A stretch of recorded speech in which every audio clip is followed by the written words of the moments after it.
Nous allons examiner la scène d'un crime si grave que vous n'allez pas y croire.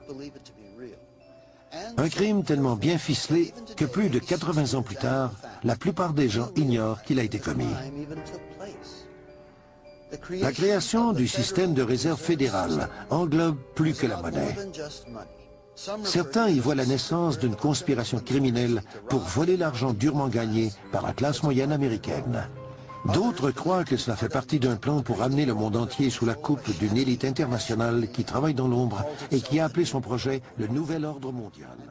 Des manias comme JP Morgan, par exemple, qui était si riche qu'on l'a choisi comme emblème du jeu de Monopoly, se cachent derrière la façade de la version officielle de l'histoire.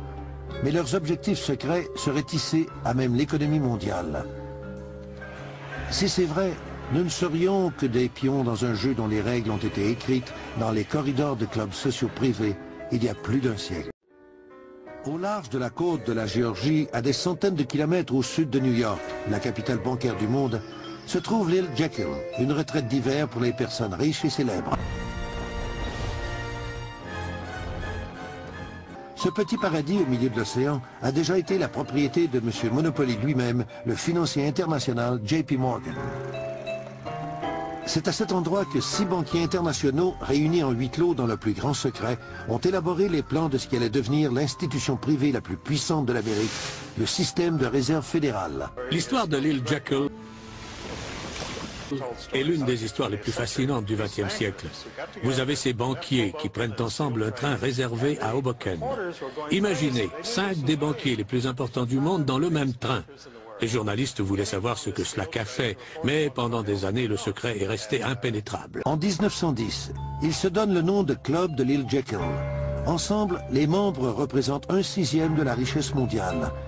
Ils désirent tellement que les réunions restent secrètes qu'ils utilisent des noms de code même entre eux.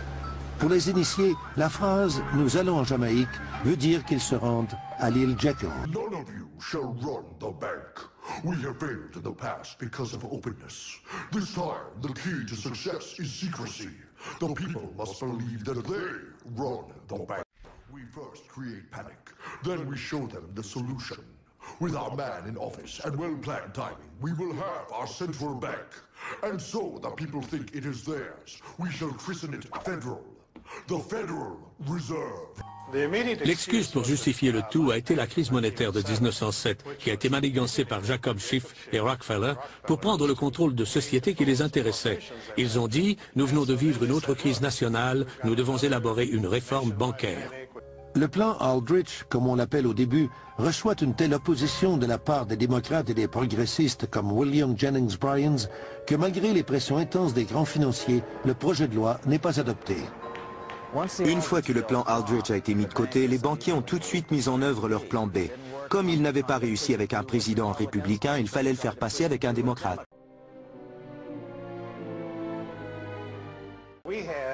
En 1912, nous avions un président républicain très populaire du nom de William Howard Taft.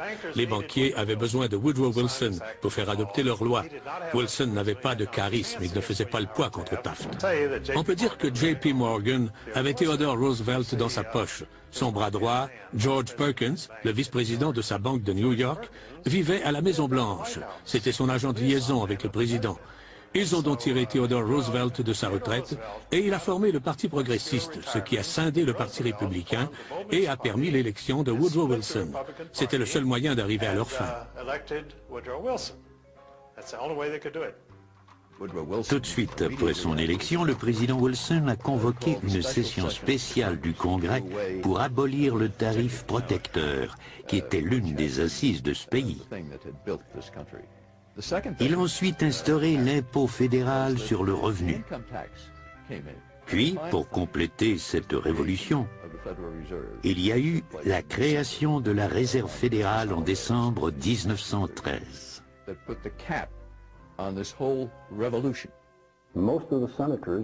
La plupart des sénateurs étaient retournés chez eux pour Noël. Dans le milieu législatif, c'est ce qu'on appelle une opération bien huilée. Toute l'affaire s'est passée sans tambour ni trompette. Le président a signé, c'est devenu une loi de notre pays. The Fed now has the exclusive power to print America's money. They loan this money to our banks and our government at interest, putting immediate debt on our own money, printing more and more, so each dollar they print becomes worth less than the one before. Dès 1916, le président Wilson commence à avoir des remords. Il déclare « La croissance de notre nation et toutes nos activités sont entre les mains de quelques hommes. » Vers la fin de sa vie, Wilson admet qu'il a été trompé et qu'on l'a forcé à signer cette loi. On prétend qu'avant de mourir, il a murmuré « J'ai involontairement ruiné mon gouvernement ». Selon la loi, lorsque des gens se concertent pour voler quelqu'un, c'est une opération criminelle. Ça ne peut pas être autre chose. Peu importe ce qui arrive par la suite, on ne peut pas effacer ces débuts criminels. Voilà ce à quoi nous faisons face aujourd'hui, un syndicat du crime. C'est comme ça depuis le début. La création de la Réserve fédérale représenterait donc une prise de contrôle des États-Unis par un groupe de financiers internationaux. La Réserve a été créée pour servir les intérêts de quelqu'un, ça ne fait aucun doute. Mais les intérêts de qui? Ce n'étaient pas les intérêts du milieu bancaire américain, mais ceux du milieu bancaire international. Les Morgan avaient des avoirs à l'échelle mondiale. Ils ont d'abord fait fortune en Angleterre et ils se sont associés aux Rothschild et à d'autres personnes. La famille Rothschild est l'une des plus riches que le monde ait connues. Au début des années 1800, ils étaient les banquiers les plus importants d'Europe.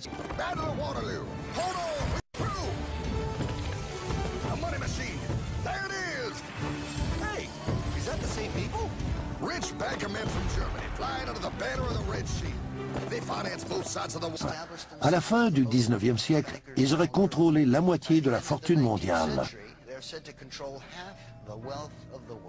Derek Wilson, le biographe des Rothschild, a déclaré que les critiques de cette famille ont raison de s'inquiéter. L'empire des Rothschild est le plus puissant empire financier qui ait existé et il est en mesure de contrôler les gouvernements dans les coulisses. Le pouvoir économique et le pouvoir politique vont de pair.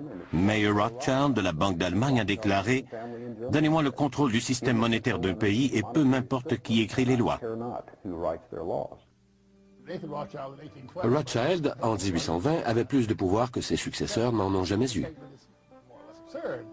Cette déclaration est plutôt absurde. La Réserve fédérale ne contrôle pas la masse monétaire, elle l'influence. Déclarer que la Réserve fédérale ne fait qu'influencer la masse monétaire, c'est comme dire qu'un voleur qui vous menace de son fusil peut seulement vous influencer à lui donner votre argent. Bien sûr, si vous lui donnez votre argent, vous avez la vie sauve, mais vous vous retrouvez sans le sou. They print the money, then they loan it to the government, then they charge the government interest, then the government taxes you to pay for it. Wake up! That's the only way banks make money, by making debt loans. Debt equals money pile. What's he doing? How do banks make money, pile? By making more loans? Oh, that's right. He's good. See, he prints more IOUs without any more gold, loans them out for interest, makes a pretty penny, and nobody is the wiser. Unless everybody wanted their gold back at the same time.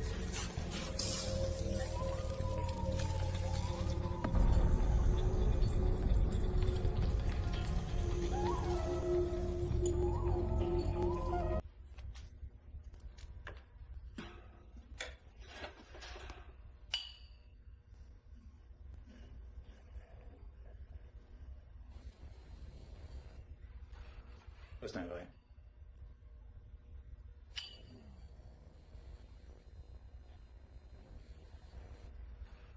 C'est un fou. Ça, c'est un petit gars, une petite fille.